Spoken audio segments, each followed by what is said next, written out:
ইসলামী রাষ্ট্রের সংবিধানের মূলনীতি হবে, সেখানে কোরআন এবং সুন্নাহ হবে সেই রাষ্ট্রের মূল নীতিমালা। এর সঙ্গে সাংঘর্ষিক অন্য কিছু হলে পরে সেটি ইসলামী সমাজের মূল নীতিমালা হবে না। এটি হলো 1 নম্বর কথা। এরপরে পিতামাতার কথা বলা হয়েছে।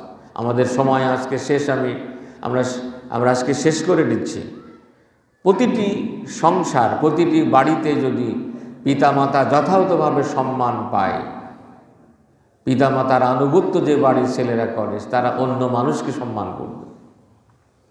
ভালো মানুষ তৈরি করার কারখানা হল একটি ঘর।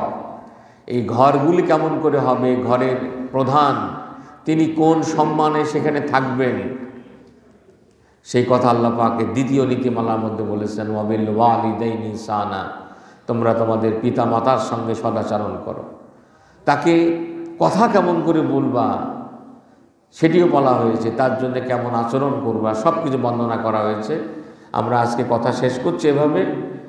14-15টি নীতিমালা এখানে বলা আছে। আমি আবারও বলছি, আল্লাহ রসুল এই মিরাজ থেকে ঘুরে এসে মদিনা মুনওয়ারা যাওয়ার পরে এই নীতিমালাগুলির আলোকে মদিনাকে সোনার মদিনা বানিয়েছিলেন।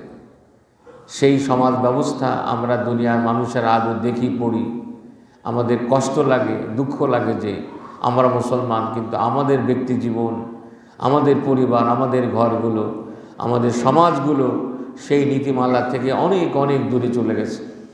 আজকে যদি অনেকের মতে, যেমনটি আজকের এই রজব মাস হলো মেরাজের মাস, সেই হিসাবে আমরা মেরাজের এই ঘটনাবলীর প্রতি আমরা যথাযথ ঈমান পোষণ করব।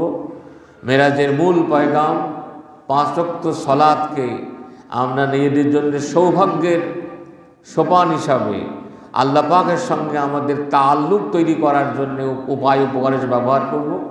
এবং মেরাজ থেকে আসবার পরে যে নীতিমালা আল্লাহ পাক পেশ করেছেন, সেই নীতিমালার আলোকে আমরা নিজেদেরকে, আমাদের পরিবারকে, সমাজকে গড়ে তোলার জন্য চেষ্টা করব। আল্লাহ সুবহানাহু ওয়া তাআলা আমাদেরকে তৌফিক এনায়েত করুন। আমিন। ওয়া আখিরু দাওয়ানা আলহামদুলিল্লাহি রাব্বিল আলামিন। যারা সুন্নত পড়েন না,